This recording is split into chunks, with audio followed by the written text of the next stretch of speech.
Ketua Badan Tim Nasional, Sumarji, menjelaskan bahwa kondisi Emil masih terus dipantau melalui komunikasi dengan tim fisioterapis dan saat ini masih berada dalam tahap pemulihan.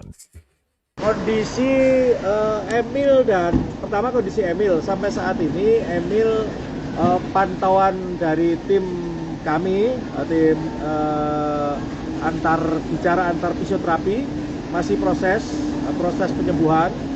Kemarin ada cedera ringan dan sekarang ini masih terus dilakukan upaya-upaya penyembuhan dari klub, tetapi komunikasi terus dengan Titus. Terus kalau Martin kondisinya sudah benar-benar bisa ikut latihan di tim. Hal itu disampaikan ketika ia menjawab pertanyaan awak media di Bandara Soekarno-Hatta, Tangerang, Kamis, 2 Oktober 2025. Pekan depan, Timnas Indonesia akan memulai laga putaran keempat kualifikasi Piala Dunia 2026 zona Asia dengan menghadapi Arab Saudi pada Kamis 9 Oktober pukul 00.15 WIB di Stadion King Abdullah Sport City, Jeddah. Namun, Indonesia berpotensi belum bisa diperkuat dua pemain andalannya, Ula Romeni dan Emil Audero, yang masih diragukan tampil akibat cedera. Ula mengalami cedera serius saat memperkuat Oxford United dalam ajang Piala Presiden 2025 kontra Arema FC pada Juli lalu, setelah mendapat tackle keras dari pemain Arema, Paulinho Mokcelin. Sementara itu, Emil, kiper keturunan Mataram, menderita cedera ketika membela Como di lanjutan Liga Italia 2025-2026 pada akhir bulan lalu. Ini akan menjadi berita menyedihkan untuk sepak bola Indonesia. Emil Audero berpotensi besar tak akan bisa main di pertandingan krusial melawan Arab Saudi dan Irak. Di sesi pemanasan lawan Como, Emil mengalami cedera otot yang membuatnya tak jadi main meski sebelumnya masuk starting 11. Cedera itu membuatnya menepi 2 minggu bahkan lebih untuk proses pemulihan dan jelas diragukan bisa main bersama Indonesia di ronde keempat.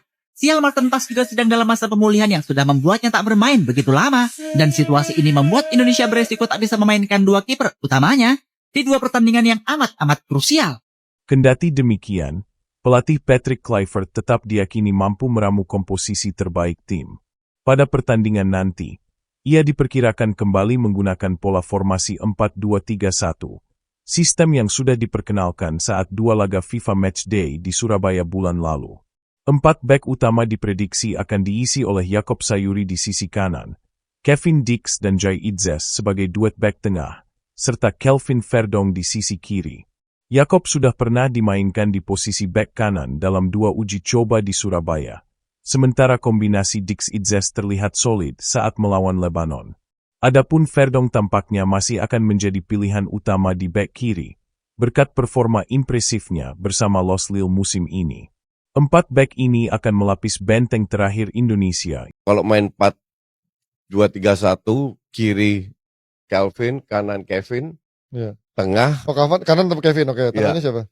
Tengah bisa Dik sama Itzes, itu solid kalau gue bilang. Oh, bek kanannya siapa? Kevin ya. Iya, lu menyebut bek. Ada Kevin Rizky Rido. Oh, Rido tetap oke. Rido sama Itzes. Oke. Depannya Tom sama Joey. Depannya lagi Kambuaya, oke. Kirinya Ragnar, kanan kiri Ragnar, Miliano. kanan Miliano. Striker antara Ole atau Mauro. Antara Ole sama Zijlstra. Iya. Itu gue rasa dengan main 4-2-3-1 itu udah paham. Pak S sebelumnya telah melewatkan beberapa laga bersama timnya FC Dallas sejak Agustus karena cedera hamstring. Namun, manajer Timnas Indonesia Sumarji hari ini mengonfirmasi kiper 27 tahun itu sudah sembuh karena sudah ikut berlatih dengan tim. Di sisi lain, mungkin Emil sedang memasuki performa terbaiknya dan berpotensi menjaga gawang Indonesia melawan Arab Saudi, menyusul penampilannya bersama Cremonese saat ia mengantarkan timnya berada di posisi ke-7 di Liga Italia. Tetapi, cedera yang didapatkannya melawan Como pada akhir bulan lalu membuatnya diragukan tampil. Martin kondisinya sudah benar-benar bisa ikut latihan di tim, dan mereka berdua, Pak S dan Emil Audero, akan tetap berangkat. Itu tanggal 5 Oktober, dari klub masing-masing dan negara masing-masing, kata Sumarji di Bandara Soekarno-Hatta, Tangerang, Banten, Kamis. Sampai saat ini Emil masih dipantau dari tim kami dengan bicara antar fisioterapi. Masih proses penyembuhan. Kemarin ada cedera ringan dan sekarang ini masih terus dilakukan upaya-upaya penyembuhan dari klub. Tetapi komunikasi terus dengan kami. Tambah Sumarji menjelaskan kondisi terkini Emil. Beralih ke pemain tengah, duet Joey Pelupesi dan Tom Haye tampaknya masih akan menjadi komposisi lini tengah terbaik. Joey dan Tom selalu bermain bersamaan sebagai starter dalam 3 laga terakhir babak kualifikasi putaran ketiga. Dengan mereka menjadi pemain penting dalam mengantarkan Garuda meraih 2 kemenangan melawan Bahrain dan China. 3 pemain di belakang striker, dengan masih diragukannya Ula, sepertinya akan diisi oleh Ricky Kambuaya, Eliano Rejders, dan pemain baru Miliano Jonathans. Kambuaya seperti menemukan sentuhan terbaiknya kembali di bawah asuhan Clifford. Sementara Rejders telah membuktikan diri dapat bermain baik sebagai pemain penyerang, meski banyak tampil sebagai bek sayap di Persib Bandung dan klub sebelumnya PCZW Oratmangun. Sementara itu, kemampuan Miliano di sisi kanan penyerangan diharapkan dapat merusak konsentrasi pemain belakang Arab Saudi. Miliano sudah mempertontonkan kualitasnya pada 2 laga FIFA Matchday di Surabaya awal bulan lalu. Untuk striker, diragukannya kebugaran Ula membuat Ragnar Oratmangun adalah pilihan paling masuk akal sejauh ini. Ragnar sempat absen pada 2 laga timnas di bulan Juni dan kembali masuk skuad pada bulan lalu, walaupun masih tak dimainkan. Kabar baiknya, dirinya sudah tampil bersama timnya FCV Dender di Belgia dalam 2 laga terakhir, tempat ia masuk sebagai pemain cadangan. Berikut keadaan latihan perdana Timnas Indonesia di Arab Saudi yang kami kutip dari Bobola TV.